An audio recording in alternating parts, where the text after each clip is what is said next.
Testing 1, 2. Yeah, I hear him now. Okay. Well, welcome to Saturday Night Live Life Recovery. This is a place that that you can come and hopefully have some restoration in your life.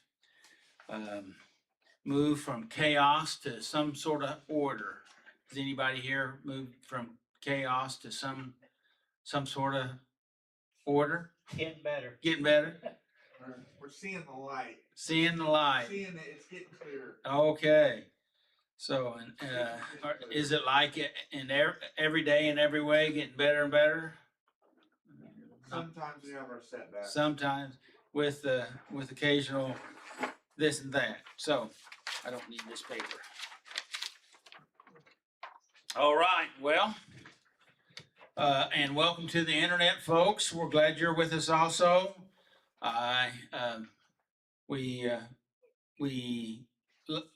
appreciate the opportunity to come into your life and have a chance to maybe in some way help you also. I know I have many people that talk to me and they say they watch at different times, not all here on Saturday night, and I understand that, but they always seem to indicate that it's beneficial, and hope it's been beneficial to you and also to you that are here with us in person. So tonight, let's get started. We are still on step 8. Step 8 is we made a list of all persons we have harmed and become willing to make amends to them all. Now, this is our last week on step 8, isn't it? No, we got one more. Got one more? Okay. So, and the reason for you in the internet land, how we do our steps, we do one step for an entire month. And whatever the number of the month is the number of the step that we're doing. So we've been on step 8 for several weeks now. And so, and we're talking about getting willing, okay, becoming willing. It's not about making amends, it's about getting ready, becoming willing. So tonight, our topic is unintentional sin. So the question is, what does unintentional sin mean? Thomas. Gotcha. What does unintentional sins mean? Unintentional sins are sins we commit without deliberately setting out to rebel against God. So can you give me your translation of that sentence? I did it without knowing. I didn't have a full understanding of what I was getting into. Right. And it wasn't direct rebellion, it was just you didn't know. I didn't know. Okay. Yeah. All right. I was unaware. Unaware. New to this. Okay. It was an unfortunate side effect of our decision. Say that again. I kind of liked it. An unfortunate side effect of our decision. Okay. Unfortunate side effect of our decision. It was definitely unfortunate. So, okay, good. Go ahead, Tommy. They can result from ignorance, carelessness, weakness, neglect, or acting without fully realizing that what we are doing is wrong. What, you got any thoughts about what you just read there? Just like I said before, you got involved with something that you didn't fully understand, and you made decisions and acted upon them, and they became sins. All right. Okay. You want to go ahead and look, read the rest of that? Yeah, in Leviticus 4:1-28, God gives Israel instructions for what to do when someone sins unintentionally. The important point is that unintentional does not mean unimportant. Even though the person did not intend to sin, the sin still affected their relationship with God. It requires confession and atonement. Any thoughts about that? Well, it's like getting saved. Help me understand. Well, I was just thinking, like when we get saved, we don't truly know everything that we're doing that is wrong, and we learn as we grow. That's good. I like that. I like that. Can you expound on that? But learning as we grow, it's a tough one. Because there's obstacles. You might bump your head a few times before you get the real picture. Well, you said it's kind of like getting saved and you don't know. So you know what prompted my mind? Oh, yeah. Okay, go ahead. Go ahead. No, yeah, I'll let you talk. Like when you get saved and you come to Christ and you're new and you're fresh and you don't know the Bible and you don't know the rules of God's rules and you you're new, and you're learning. And so where my mind was going, so if you have made a dedication to Christ and you've and you become what we call saved, and then if you mess up, what does that do to your salvation? Well, some people say that it ruins it. Some people say that God will never forsake us. No, that's what the Bible says. Yeah. God will never forsake us. Yeah, I don't know. That's a tough one, Doug. That's a tough one. Yeah, that's an intellectual question. It is. Oh, okay. What is it? Lori looks like she's got a response over there. She's got that intelligent look. Then she look. Is that an intelligent look? Yeah. Oh my. She's got the glasses. That's the look when I do something stupid. That's why it's such a good look. I've had so much practice with it. Repeat the question. No, Doug. No what? No. No what? Well, you asked us if you mess up, does that affect your salvation? Yes, it does in a way, but I think God gives us space to grow. That's His grace. Well, may I? What you are? Let me put some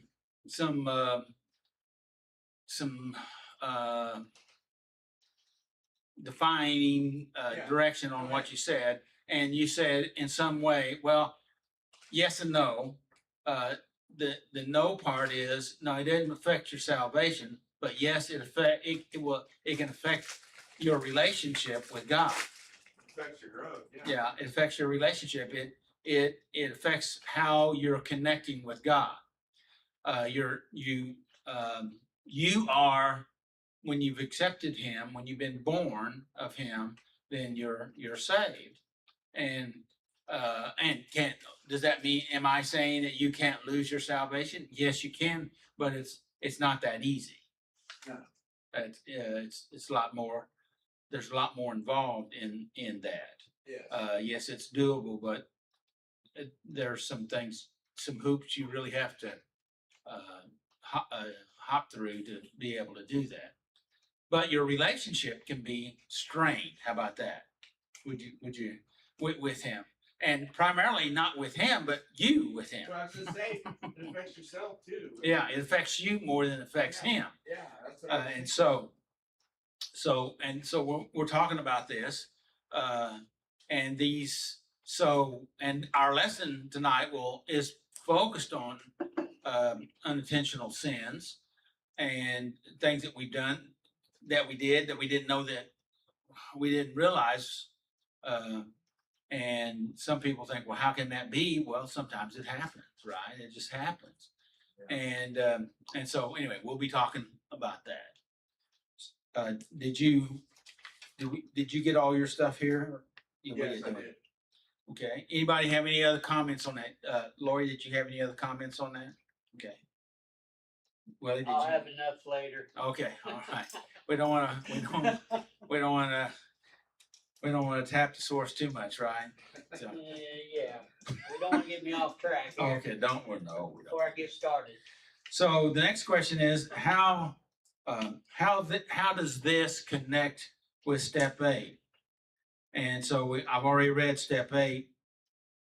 Do I need to read it again? So step 8, so how does our topic connect there? And I think this statement is really, I think, pretty good. And it says the connection is awareness and responsibility. So what step 8 is trying to do is to get us aware, because we're making a list, so we're thinking about it, right?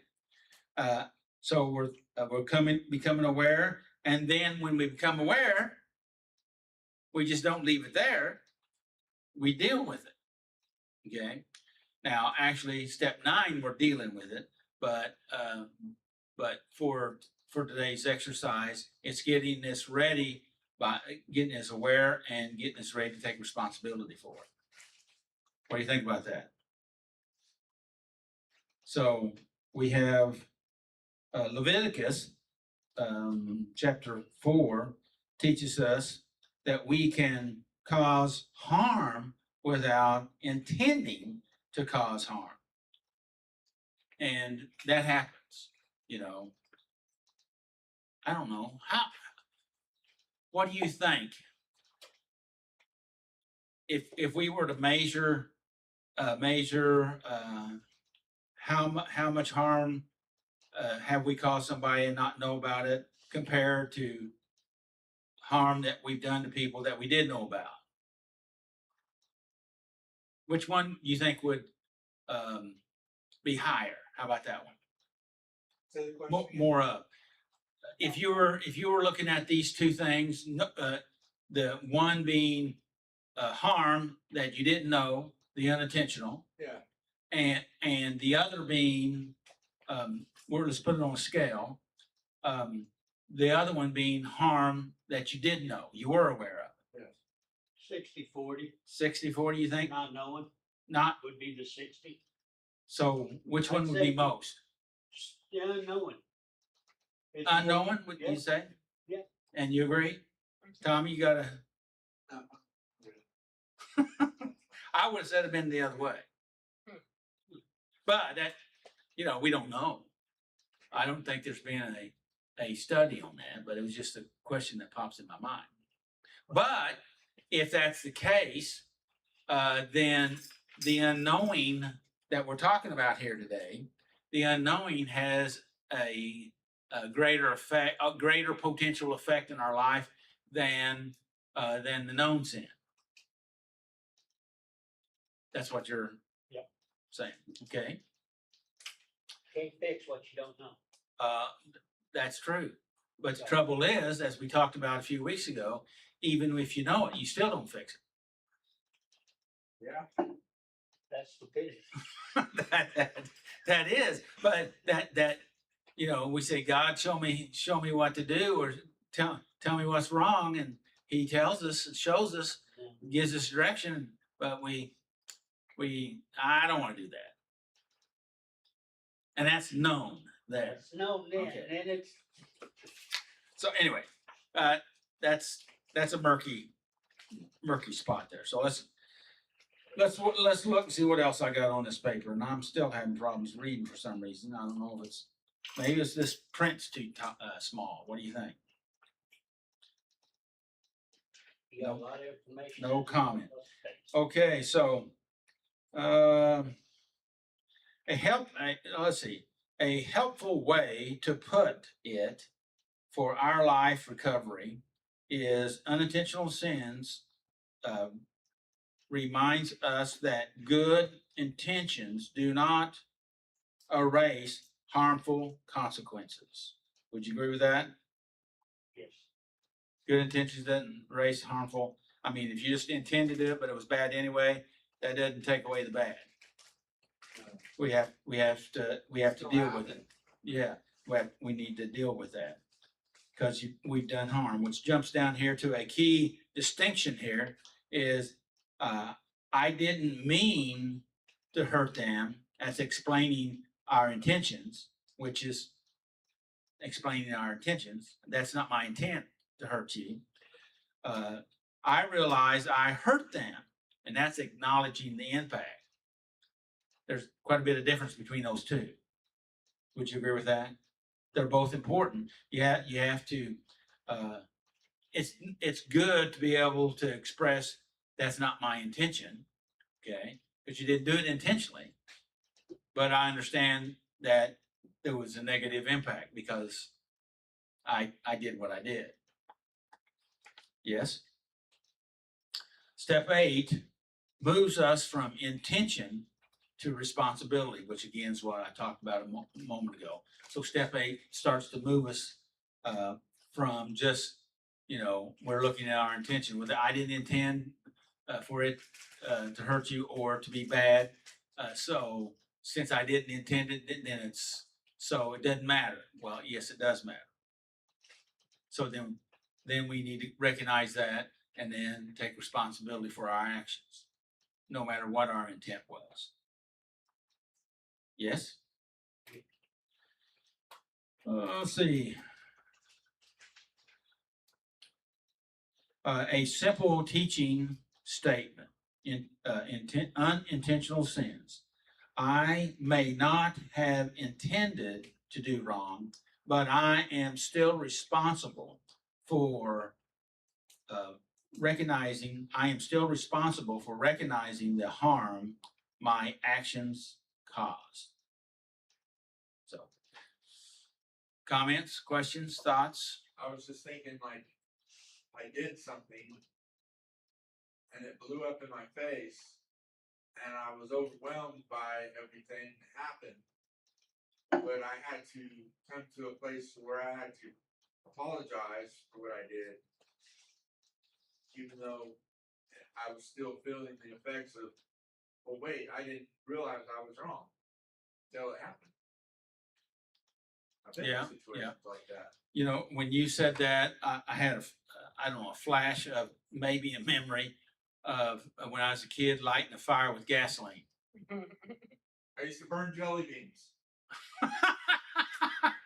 I don't know why, but I was fascinated by burning jelly beans. I know jelly beans burn, huh? Yes, they do. Do you hold on to them while you're burning them? Yeah, and I burned my fingers, and yeah, I was little. Okay, that's interesting. I didn't know it was wrong. Well, But I found out when I burnt my fingers. well, it was wrong. It was wrong when you hold on to when it's burning. Yeah. So, but like lighting a fire with gasoline, and you're not knowing what's going on, and you just throw it on, and you get up close and light it. Yeah, you become hairless, and so at least on certain areas that the flame can get to. So anyway, but after that, that wasn't my intent. But after that, I learned that we need to be a little more careful about that. It's, and wind direction does make a difference. Well, then never mind. Every teenage boy have a story similar to that? I don't know. I had a guy that worked at a salvage yard, and he was trying to get it started, and he poured gas in the carburetor, and it blew up on him, and it burned his face really bad. It can happen. So. I was unintentional. I mean, my kids have a story similar to that. So Yeah, well, we all got to learn, and we can either learn by instruction or by experimentation. So anyway, and that's the way that it is. So we're going to read some steps. Tell me, yes. All right, we'll read some steps. I'll try.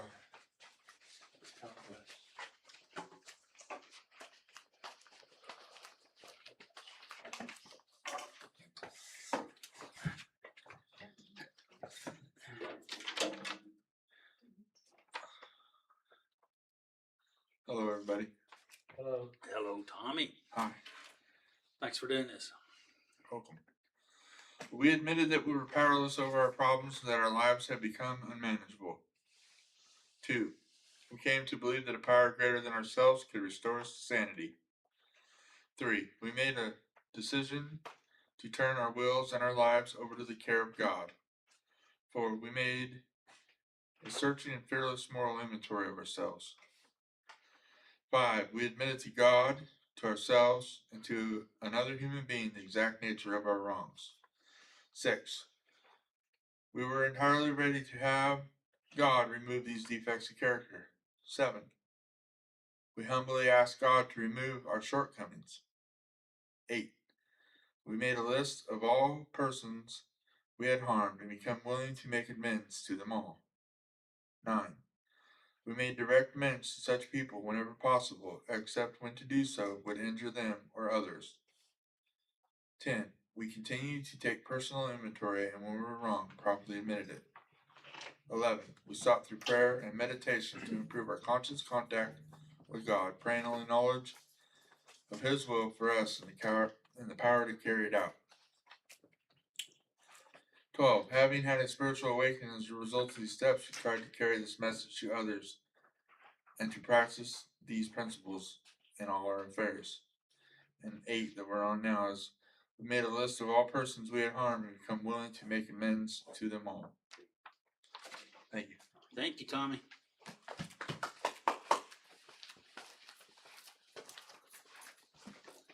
Willie.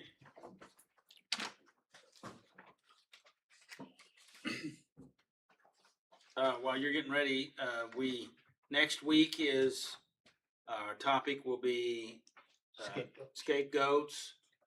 That'll be step 8 again, and Tommy will be doing that. Right, you're gonna be doing step, Tommy, and Willie's gonna be doing reflection. So, okay, we're ready. All right. So, why did you choose this topic tonight? Why did I choose this topic? Yeah, that's what I said. Well, I know good questions have to be repeated. I chose this because we need to be aware that even though we need to make aware of our responsibilities, whether we intended to or not, and to know the difference between the unintentional versus intentional. You know, we got to make sure, even though we didn't mean to, we still got to have responsibility for what we done. Take responsibility. Yeah. Okay. And me especially. All right. Have.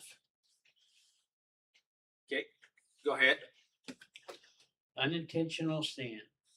Bible readings out of Leviticus 4:1-28. We made a list of all persons we have harmed and become willing to make amends to them all. As we have allowed our lives to get out of control, we have probably hurt people without even realizing it. In fact, Do you agree or disagree with that? Unfortunately, yes, I agree. So, what do you think it means as we have allowed? We were so wrapped up into what we were doing that as we allowed it, as we didn't take the time to basically consider what was going on around us. And one thing, leads to another, and before you know it, it's like a brush fire. You start out small, but if you don't watch it, it can be out of control in a matter of minutes, that type of situation. Wasn't that we intended to, but it just happens. I mean, Yes. on that. But the question was here about as we have allowed. So we did something to allow that brush fire to get out of hand. Yeah, we didn't take control of it. Okay. All right. That's good. That's a good statement.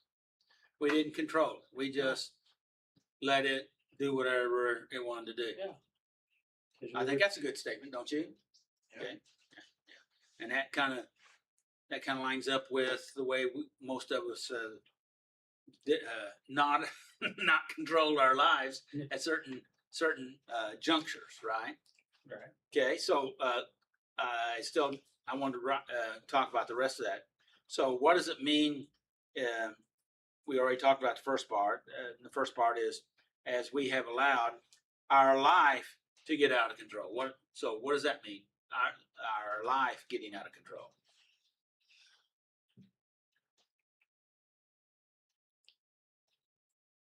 Doing what we want rather than doing what we should be doing.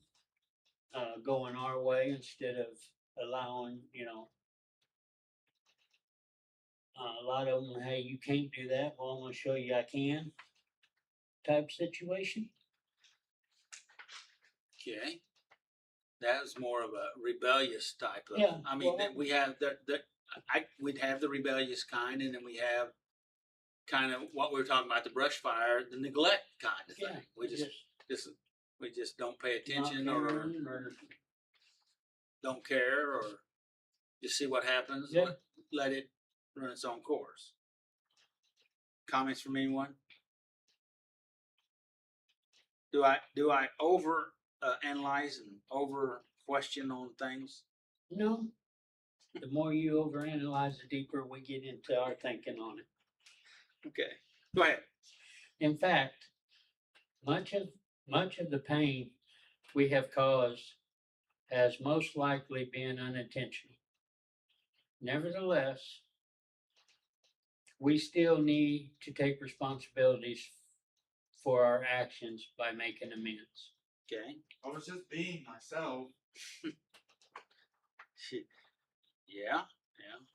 How'd that work out for you? I learned.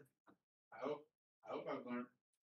So do you agree or disagree with those I agree statements? with that. Okay. If I only did it because they were doing it. Yeah, and we still need to take responsibility, even if we got swept up in it. We still need to take responsibility for our actions. Is that what you're saying? Yeah. Okay, go ahead. When God gave the commandment, He included instructions for handling mistakes as well as intentional sins. He said in Leviticus 4:2, 27 and 28, give the following instructions to the people of Israel. This is how you are to deal with those who sin unintentionally by doing anything that violates one of the Lord's commands. If any of the commands, if any of the common people sin, Wait a second. What does that mean? Common people, just ordinary folks, okay, part of the community. just They're not the leadership. No, they're not the just- priest. They're just common people of the land. Okay. Indian. Excuse me. Indian. Yes. And So- there were millions of them. Yes. Yeah. So start with the if again.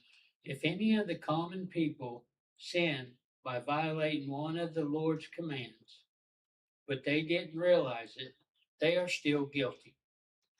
When they become aware of their sin, they must bring an offering for their sin, a female goat with no defects. And so got a couple things here I wanted to say. Is there anything you want to say there? No. With Go no defects. So that means it's why do you think he says no defects? It's got to be perfect. It's got to be blemished. Because God's love is perfect. Do I? Because God's love is perfect. Well, I mean, I don't know. If you sin something, I don't disagree with those statements, Yeah. but Because God deserves the best. yes.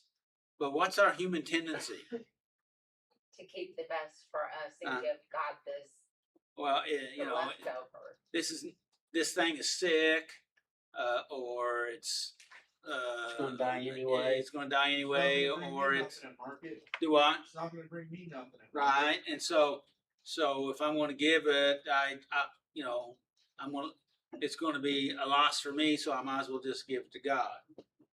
And so, at least this is how I'm taking it. That's the reason why he's saying that you need to bring your best to me. By giving the best. Yeah. It's gonna hurt them in a way, cause you can take that most perfect goat and sell it at market and make more, so it's gonna hurt them and their bottom line.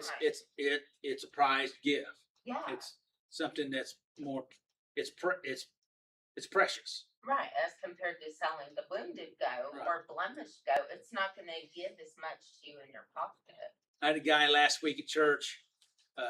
We'd been talking the week before because I had a question about some cattle, and he said, "I want to," because I was asking him how did he know which cattle to buy and which cattle not to buy, and we were talking about that, and he said, "Well, I want to tell you about this one time. The auctioneer kind of tricked me into buying this sick cow. Looked like it was sick, and it was he paid I think he said $168 or something like that, which is not much for a cow.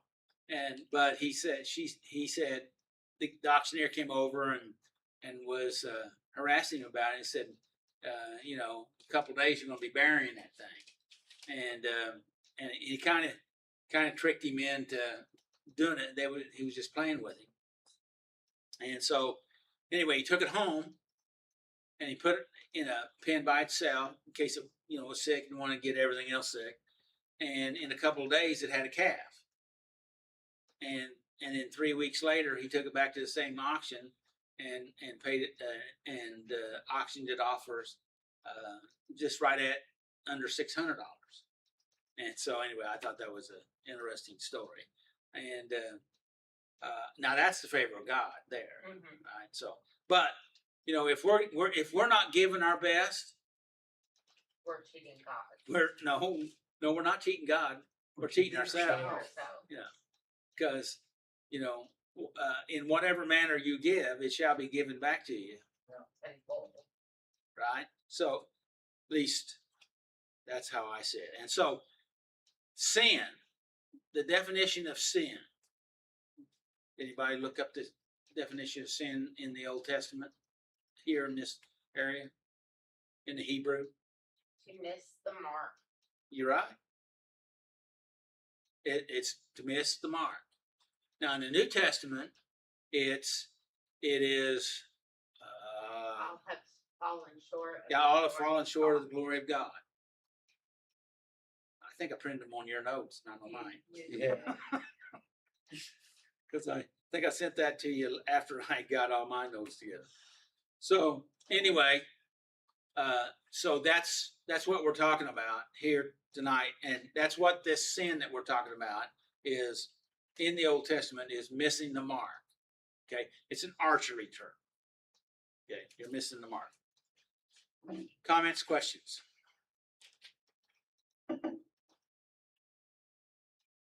No, I was looking at you. Do you have any comments? No. Okay, just checking. All right, go ahead, Wally. Is this the next part? Is that numbers? Yeah, numbers. Okay. In Numbers 15, verse 22 to 25, but suppose you unintentionally fail to carry out these commands that the Lord has given you. If the mistake was made unintentionally and the community was unaware of it, the whole community must present a young bull for a burnt offering, and they will be forgiven.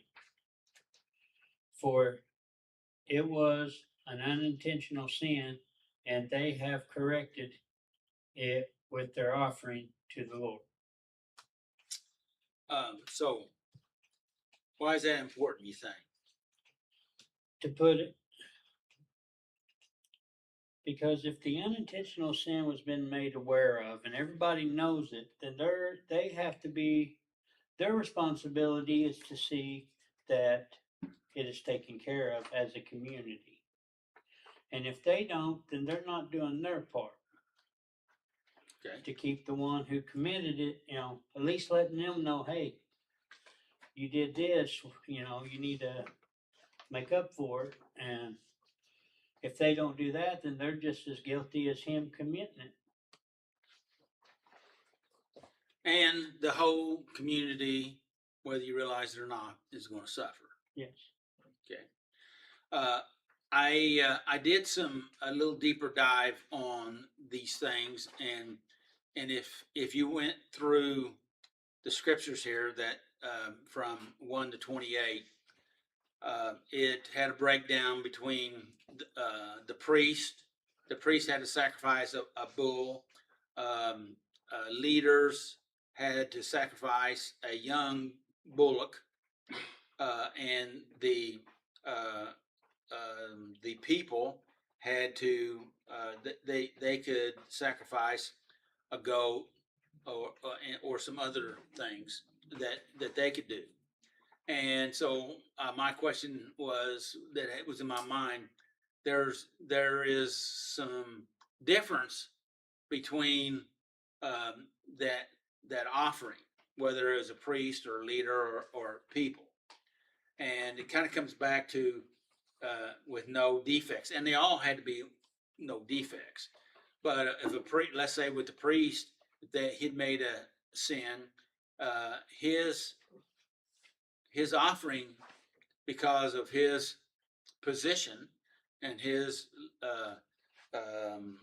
being a priest, it it it according to the way Moses was laying it out here, his sin offering was had more impact because it was more valuable.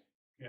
And so, which that that makes sense. That means that that drives more attention to what's going on, and so, and in the priests and in the leaders, if I remember correctly, they burnt the entire offering. They offered it. They burnt the fat, but then after all that, they took the hide, the hooves, and all the other parts out to a designated area and burned it. And my question is, because I knew that the priests ate some of the offerings, and so, but where the people give the offering, then what part wasn't offered? In a lot of the cases, the priests were able to eat some of that meat, and instead of burning all of it. I thought that was interesting. It was very detailed how to do it. So, any thoughts? Too much information? Good information. Glad we don't have to do it today. Yeah. That could get real expensive. Yeah. Well, our sacrifice was way more than in any other sacrifice, and so, and that was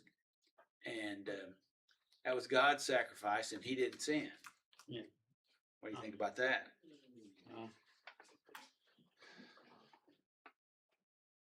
Let's see. Was there anything else on here? I think that's it. Go ahead. We are responsible for the way our behavior has affected others. This is true even if we didn't realize we're hurting them. Do you agree or disagree with that?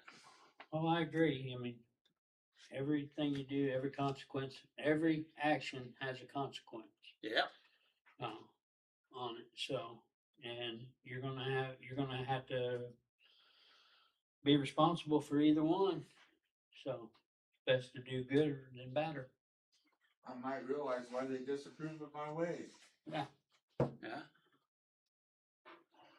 When I didn't quite understand before. We should, yeah, and we should learn from everything, particularly from our mistakes. Because if we don't learn from our mistakes, We're gonna make them again. yeah. Go ahead. These unintentional sins need to be acknowledged and corrected as soon as we discover them, Why? so that they don't fester and it don't become something bigger and gets really blown. So that little brush fire that we started, we don't want a whole forest fire. Don't continue to commit them. Yeah. One time I went home and my neighbor was burning leaves. He lives well, I live in the country, and he was burning leaves. He had taken care of it. But I came home from church, if I remember correctly, and his whole backyard was on fire when I got there, and because the wind had picked up, and you know, anyway, it stirred up the fires or blew the fire, and there was. I wasn't worried about my place so much. Actually, I was worried about the other people over on the other side of him. That was kind of where the wind was blowing.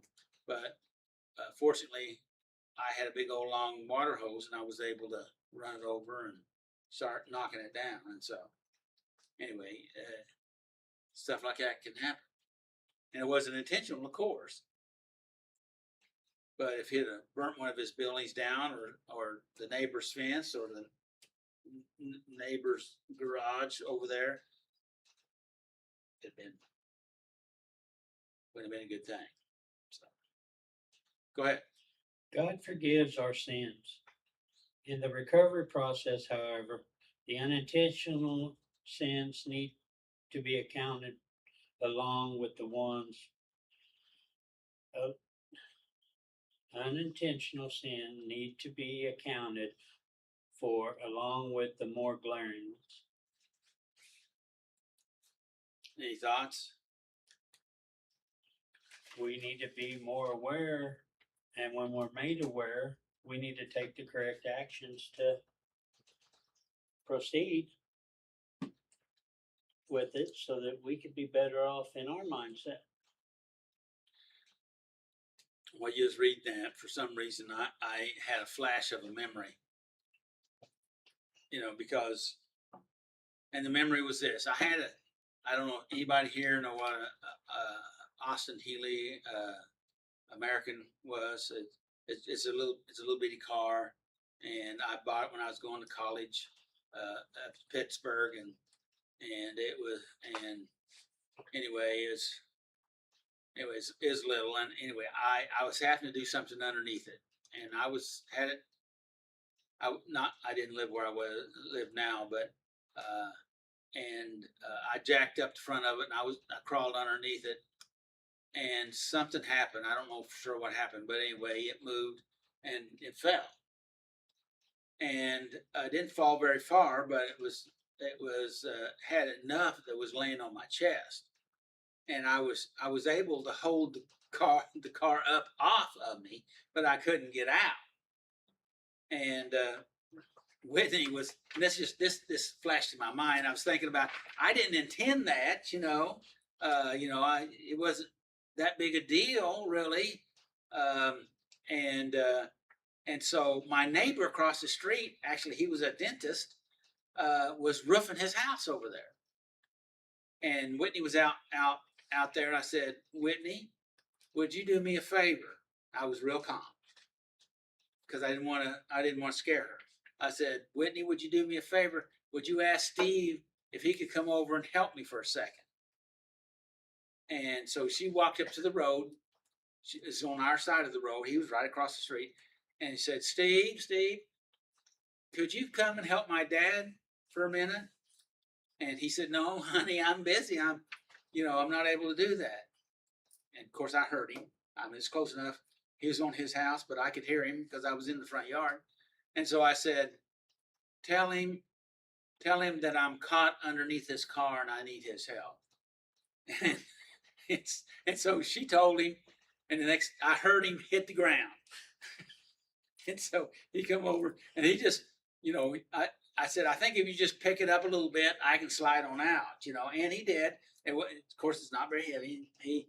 Anyway, I don't know. I just thinking about you know, stuff happens to us, you know, and fortunately that all worked out. But I think about people that you're not really aware of what's going on. You know, things happen to them and they don't get a second chance. And so, anyway, that was just my thought there. One of my stories. I don't think I've told that story here before. So, comments? So, what did you learn from this lesson? Sin's a sin, whether it's intentional or not. That's good. They're both gonna, I mean, both of them's got their consequences. So we need to be responsible for every choice we make. And as soon as we realize that, hey, we messed up unintentionally, we need to correct it just as fast as we learned we messed up. Good. What's your takeaway? I still got a long way to go. And so, I mean, I'm doing better, but I still do a lot of unintentional sins because I like to make the excuses up. But I'm learning not to make so many excuses. Because if you're doing excuses, that's the first sign of unintentional. Maybe. Well, Maybe. That's a discussion for another time. Okay, Lori. okay. In what areas have I unintentionally harmed others with my words, moods, self-pity, depression, anger, or fears? Yes. All of those, at some point, I am totally confident I have unintentionally harmed someone in those ways. Because life is life. And words, moods, self-pity, depression, anger, and fears. I have lived all of those. I have survived all of those. So what would you say if someone said, you know, that question doesn't apply to them? I would say if they are in this program and they say that, I would have to sit back and think of a nice way to say that they are not taking this program seriously. Because if you have had life, you have had all of those things. And at some point, you have hurt someone. Oh, but you qualified it like if you're in this program. And you did that, why? Because the way you formed the question, you made it sound like if you were in this, made it sound, if you are anybody, you have done that. And I mean, especially if they're in this program and they're denying that they haven't done this, especially in this program, then they're probably not taking it seriously. Outside of this program, if they deny it, well, then that's one thing. But if they're in this program and they're denying it, then they're not taking it seriously. I don't agree with. I mean, I do agree with the fact that probably not. But if they're not in this program, it's still true. Well, I mean, we could still not be aware of things. Live in the land of denial. Right. And so they're just probably going to be less willing to see it. Okay. I just thought I'd stir it up a little bit. You stirred it up. My answer remains the same, whether you're in this program or not in the program. You've hurt someone without knowing it. And if you don't want to realize it, you don't have to realize it. But it helps. And you sure can't deal with it. Yeah, you can't deal with it. Yeah. And once you do realize it, So if you're if there's somebody here or out there in TV land, if you say, well, I don't think I have, I've done any of those areas of unintentional sin that hurt anybody. Let me. Let me know where you've been living. Well, I was going to make a suggestion. Is that maybe you ought to ask God to show you and Yes. see what happens. Yes. And I'm not trying to be harsh. I'm just trying to, well, believe it or not, that would be helpful to you if you did. And you know what? It's not, if you're living any sort of relationship with God and you're sensitive to Him at all, He's going to show you. Yeah, but you have to be willing. Yeah, You do have to be willing. willing. Yes, absolutely. Having a relationship with God and faith, it's an action word. It's having a relationship with God is all about action. And I am learning that. Yeah. So, any two, okay. In what ways have I acted thoughtlessly without regard for others' needs or feelings? When and to whom? Again, yes, because life. You don't have to say, you know, Specifics good because when and whom. You don't have to say that. You can if you want to.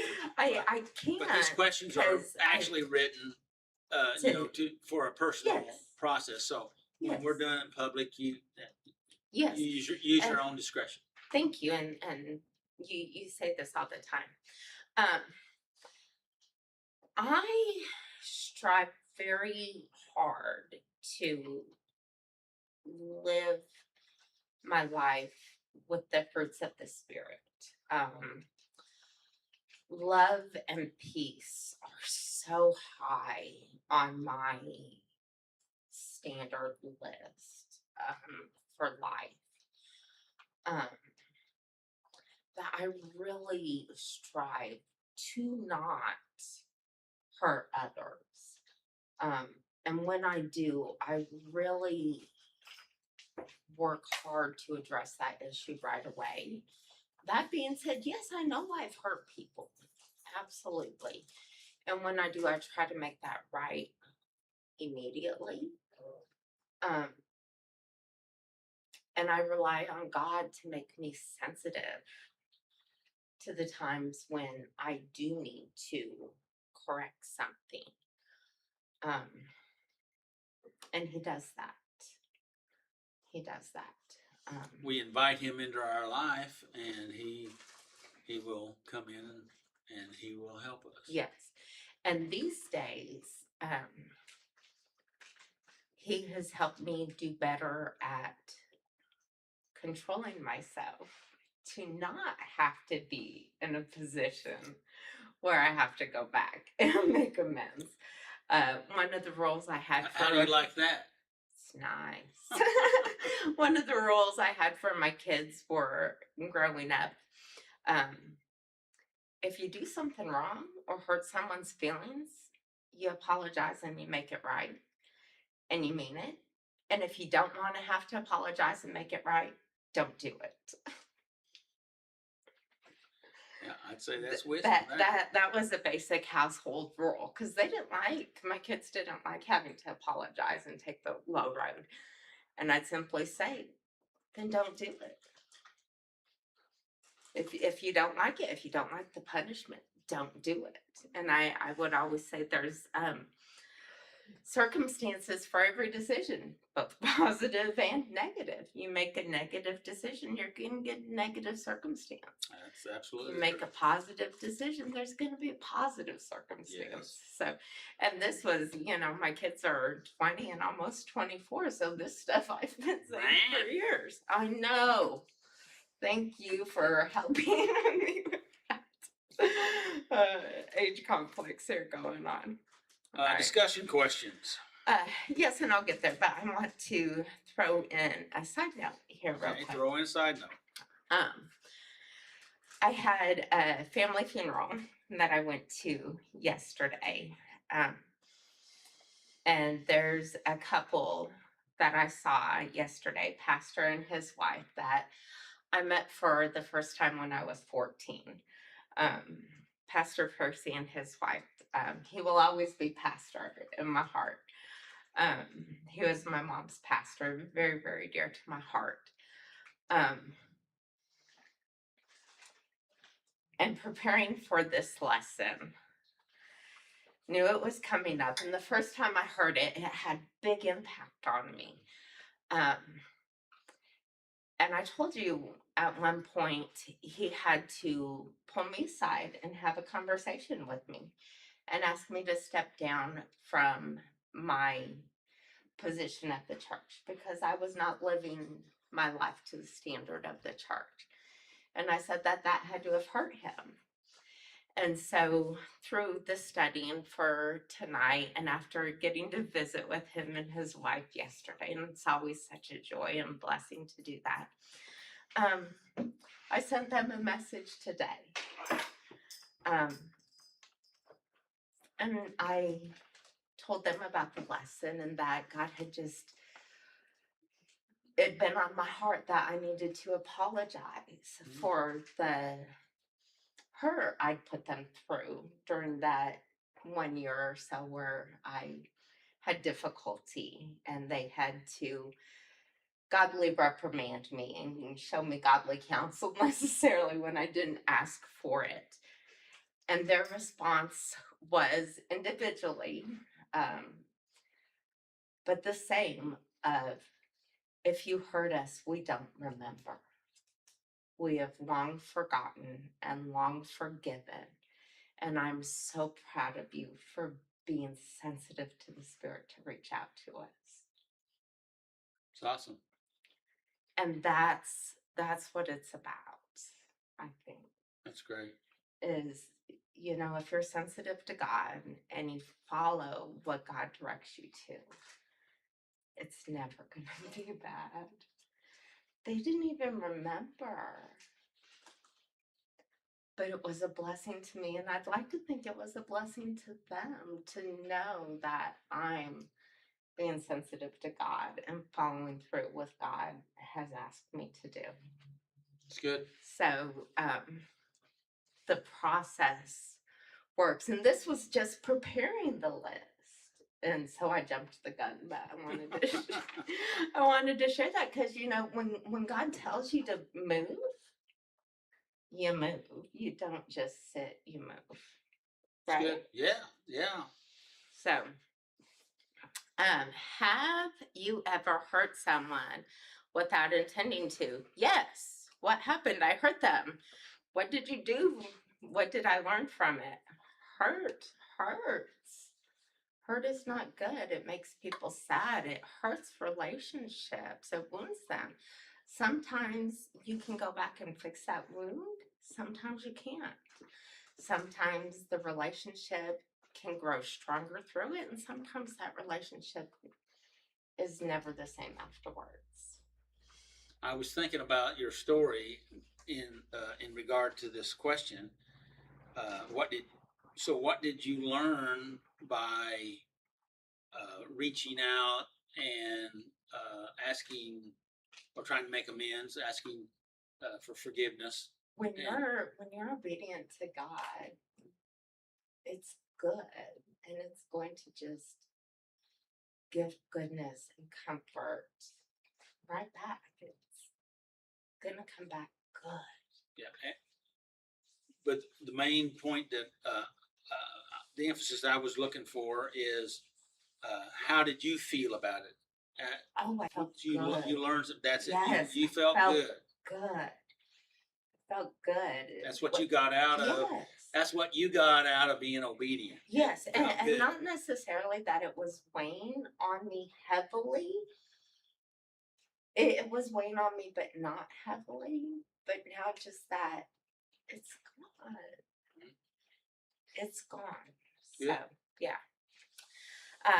Why do you think God took unintentional sins serious? in Leviticus 4? Well, I mean, there were millions of people. This is when the Israelites were wandering in the desert for the 40 years, and there were millions of them, right? Right. There had to be some sort, and that's why God sent Moses the 10 Commandments, was so they'd have some sort of rules and authority. And How would they- you use structure and order? Thank you. Thank you. And unintentional sin is part of that. And so it just flows right along in with that. It has to be touched upon and covered. What does this teach us about the difference between intentions and consequences? Well, we'll cover that. You can have intentions, and intentions can often be for the good, but turn out bad, like the fire. Right. You know, you don't, I can't imagine anybody, well, I know there are, but for me, having the intentions to go in and intentionally harm someone, I can't, that's not me. But things go bad sometimes, you know? Yes. So it's good to have a way to fix those oopses, you know?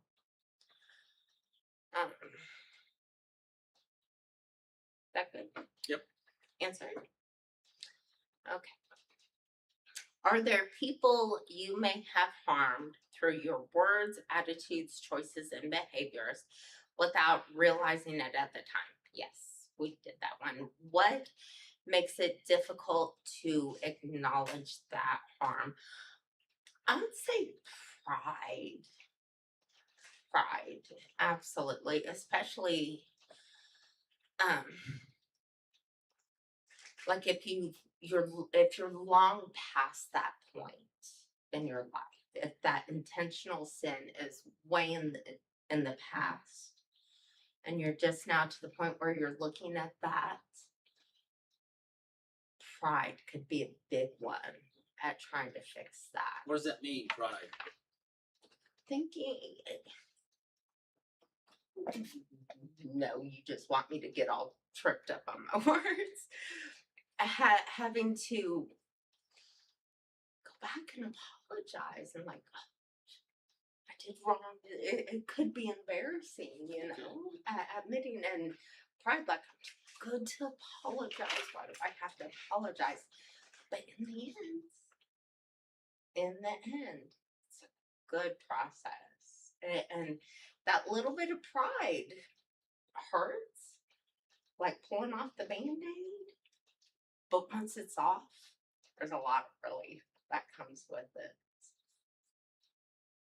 Okay, thank you. Is that good? Yep. Okay.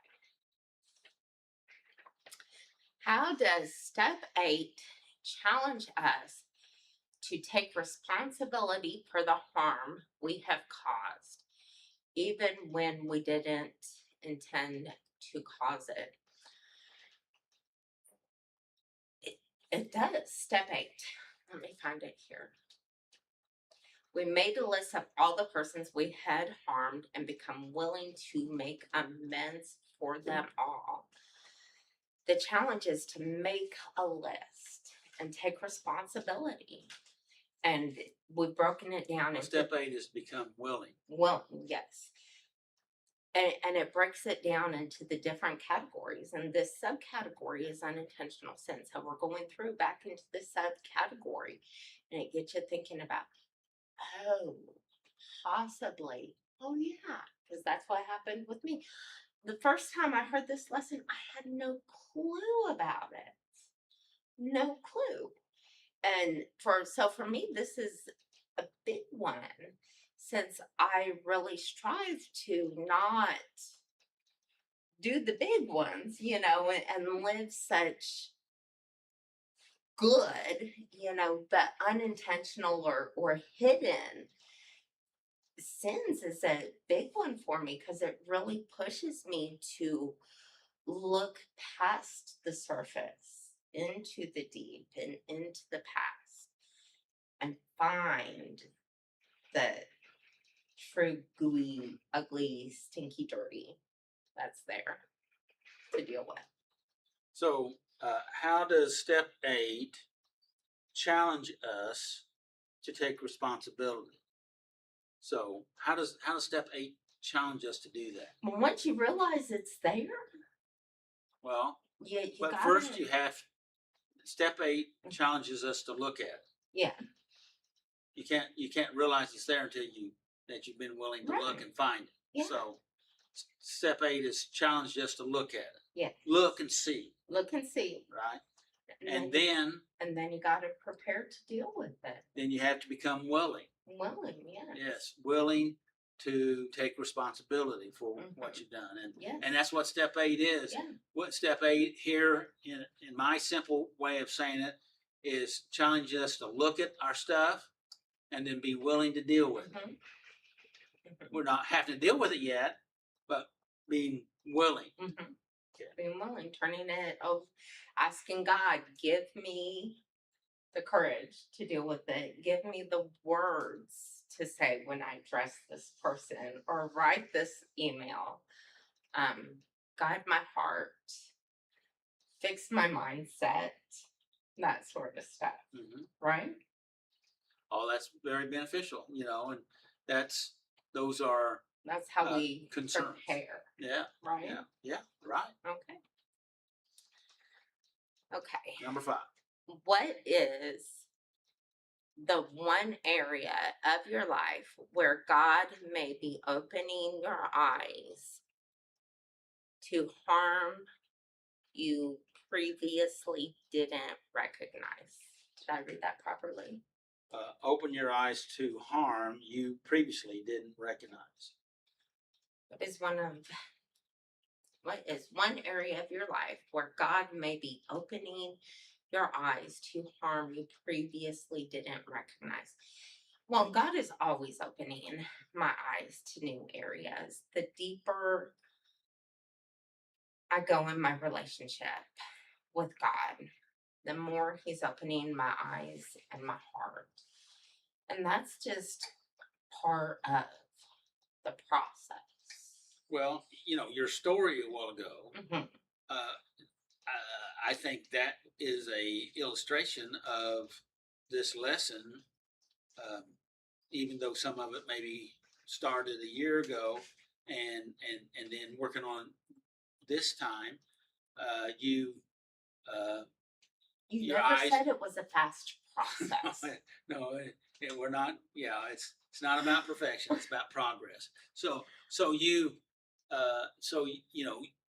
that story is an illustration of what this question is asking. I Yes, think, it is. Yes, and that's, I mean, and there may be other things, but Right. that's It's- definitely one of the things.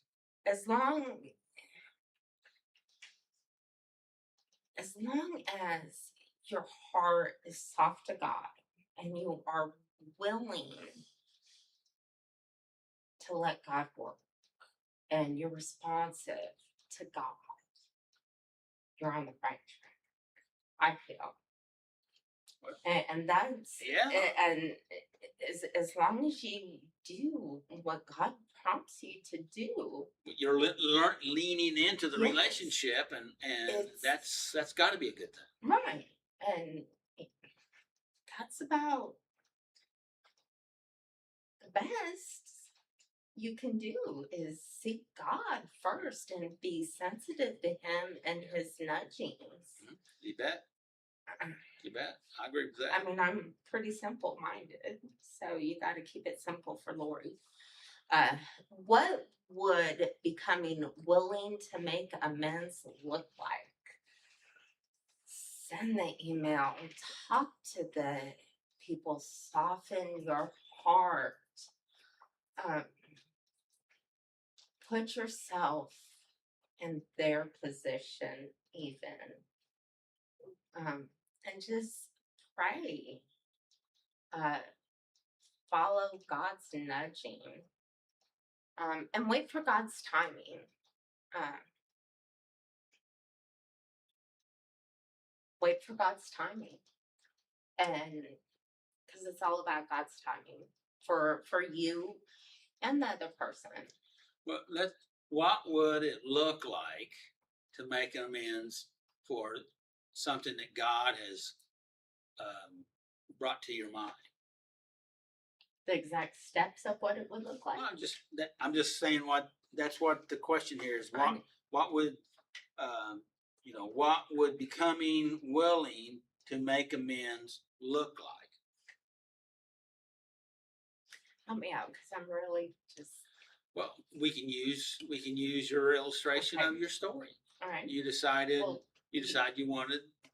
I wanted to get that off of I want my to fix heart. this. I want to make amends. I want to fix it. I want to make amends. I want to just know that these people are important in my life. You saw them. I want to make sure that it is good. And you reached out in that mechanism and you did it. And I did it. That's what it looks like from that story. That's what it looked like. That's what it looks like. And so and it went well. It went great. And you said it was personally very beneficial for you because Mm-hmm. you didn't say it this way, but I interpreted it by saying it actually made your life lighter. Yes. So yes. And that's what making amends looks like, is actually lifting the weights off of you. Yes. And actually being lighter. Yes. Not being weighed down with all the weight of the stuff, the known and the unknown. Correct. And the sadness. Yeah. And the fear. Yeah. Shame. Yes. Pride. You yes. know, all that stuff. Yes. Okay. So, what'd you learn from this lesson? It is good. These steps are beneficial, and this is a good process. Good. And your takeaway? Keep working. Keep working. Keep working. That sounded like almost Willie's. Sorry. Yeah, you think we compare notes or something. We don't. Last week, Tommy got on to me because I didn't have on my sheet there a takeaway. And so I've asked Tommy if he would read the printed takeaway on the bottom of the sheet here that I had for everyone. So take it away, Tommy. Takeaway. I may not have intended to hurt someone, but I am responsible for recognizing the harm I caused. Any comments? True. True, is becoming aware. Okay, go ahead. What I didn't know may have been unintentional. What I didn't know may have been unintentional, but what I know gives me the responsibility to respond. But what I now know. What I now know gives me the responsibility to respond. Any comments? Yes, it does. Comments?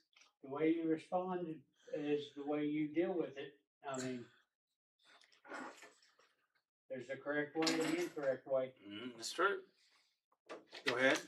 About step 8. Step 8. This is step 8 takeaway. Yep. Go ahead.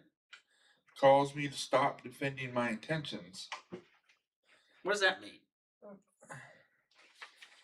Like saying, well, I did it for this reason and that reason, and it was all because I wanted to, thinking I was doing the right thing, but then I realized it's just that kind of stuff. Okay. That's good. I like it. Go ahead. Yeah. Honestly examine my actions and become willing to make things right. Any thoughts?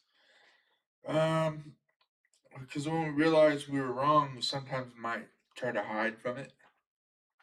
Or that we committed intentional sin, we might try to hide. Mm-hmm. And the reason why we try to hide? Fear. Fear, good. And Lori's comment? Pride. Pride, yeah. Okay. Simple bottom line. Anybody else? Oh. Okay, go ahead. Simple bottom line. Unintentional does not mean inconsequential. Good. Recovery begins when I become willing to see my actions from the other person's perspective and take responsibility for my part. I really like that last one. Well, it reminds me of when I was a teenager, and it says, "Well, you can come home if you stop doing drugs."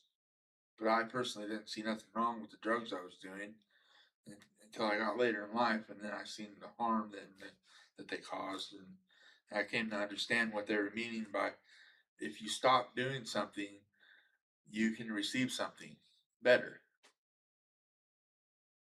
Good. Kind of, yeah. That's my takeaway. Why don't you read that last one again? Okay, unintentional does not mean inconsequential. Recovery begins when I become willing to see my actions from the other person's perspective and take responsibility for my part. What I does that- didn't what does that realize I mean? was walking all over them. Yeah. Okay.